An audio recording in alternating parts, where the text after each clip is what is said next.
So I'm going to today's Workshop. workbench is Workbench. a specific, because Shirley came in last night. She had some questions about her machine. Hello. Welcome to Brent's Workbench. And Take it away, Brent. No, don't really take it away. No, you can take it. So Shirley has, this is an older machine, not really older, it's actually a great machine. It's a 570Q, a fantastic little brother machine. What happened, the reason we don't sell a lot of these is the NQ line with the bigger throats kind of coming around the same price. So we don't sell a lot of these because you can get the bigger throat. So this Quilt Club is a great machine, and it's Shirley's backup machine. She uses it for traveling and stuff because it's a little bit smaller. Yeah. But she had a question. Cute. She's not afraid to use a screwdriver, so she'll sometimes, clean her machine out a little bit. She just had a couple questions on how do I get at the tension assembly and how do I kind of get in this top half to clean it out.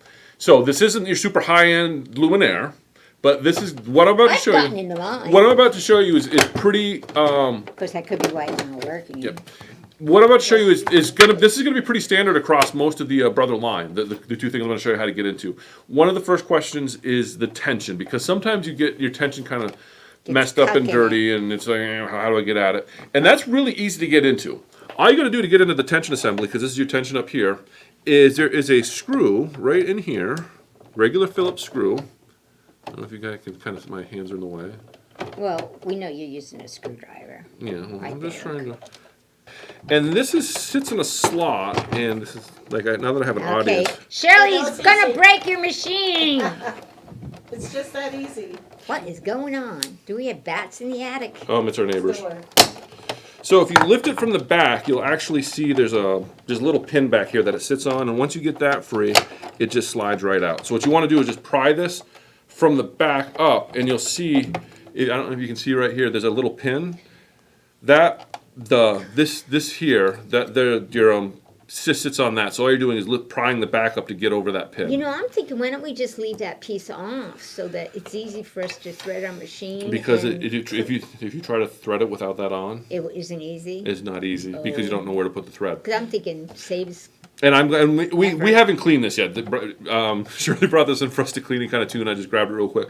But this is going to be your tension assembly. So one of the biggest problems you get is right in here is you'll get fuzz and stuff. So if you pop this off, hit this with a brush and a vacuum cleaner, you can pretty much clean your tension up real quick. This is also on all brother machines. If you have a, I'm just going to show this to you. If you have a electronic tension and you want to mechanically set it to be a little bit tighter, say you're always running, or even looser, like a luminaire, you're always running at 4.5. But you want you want the default 4 to be your standard. Okay. This here is if you run this back and forth, there's a little knurled knob here that will move this spring, and that will adjust your. It's dust in your machine, Shirley. Moving this here will actually make a permanent tension adjustment tighter, so it'll change these readings here. With mechanical tension, I never really play with this. Sometimes I will make adjustments here on the electronic tension machines if I'm finding for some reason the tension is chronically too loose or chronically too tight. Makes sense. I will sometimes adjust this just so that the electronic is more in line with what we want it to be. But that's how you get into the tension assembly. You just pop that screw out there, and like I said, you pry the back off to clear this little pin, and it comes right off. And then you can get in here, brush that down, and clean it out. That was Shirley's first question. I'm going to wait to put that back on. So what you're learning, Shirley, is you don't need to pay him to clean this machine. And then the other thing, she wanted to get in the top end here. Now, a lot of the newer machines, you can't get into this side here because they don't want you to play it here. There's a lot going on here in some machines. On Brothers, there's sometimes two screws on the end, which this one doesn't have. But this one does have a screw on the back.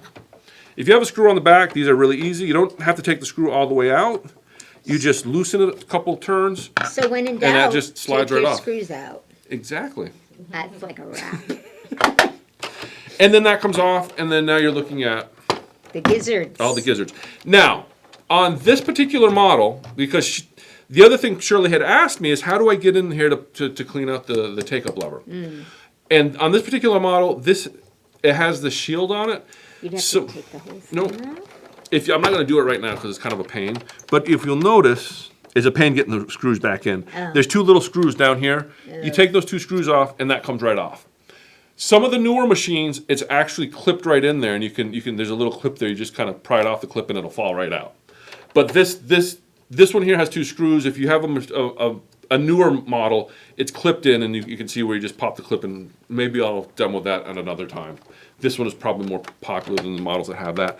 So, and then that's everything on getting up here and cleaning this out. What you're going to find, though, when you're cleaning machines is most of your cleaning happens down here because gravity pulls all your dust and stuff down. But every now and then you want to get up here and just brush that down.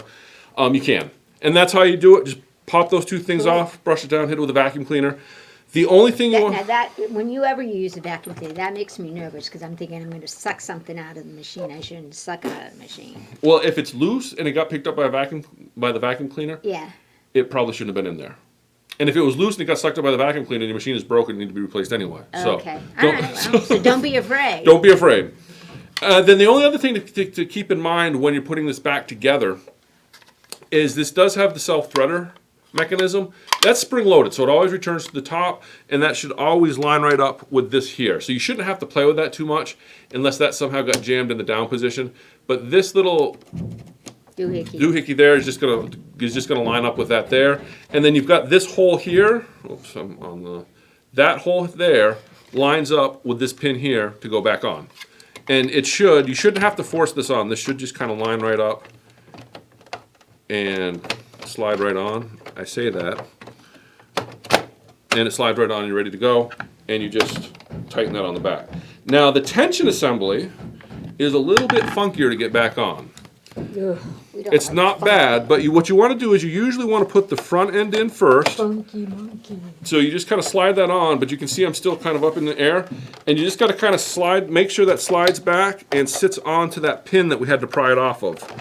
And then once it's in, it should all kind of snap into place, but you got to give it a little bit of persuasion. And once you get it right, there you go. You can see that it all sits nice and flat there. And that's all there is to get into the tension assembly and the and open the end up on the machine. That's it. And I just wanted to, it's that easy. I just wanted to show that to you. And honestly, if you do that, it's not the end of the world. It's not going to avoid any warranties. It's really easy to do just to get in there. Like I said, hit it with a vacuum cleaner and brush it out if you need to. Double check that tension assembly for lint and stuff that gets built up inside there. And this is pretty common. The PE 770, which is a real popular machine, is going to be very similar on the top end to this and that's a embroidery machine. But a PE 770 is going to be almost identical to this, and there's a lot of them out there. And a PE 780, I believe, is also going to be very similar. A lot of people own those. Those are embroidery machines, not sewing machines, but the top end is going to be very similar if you want to get in there and clean that stuff out.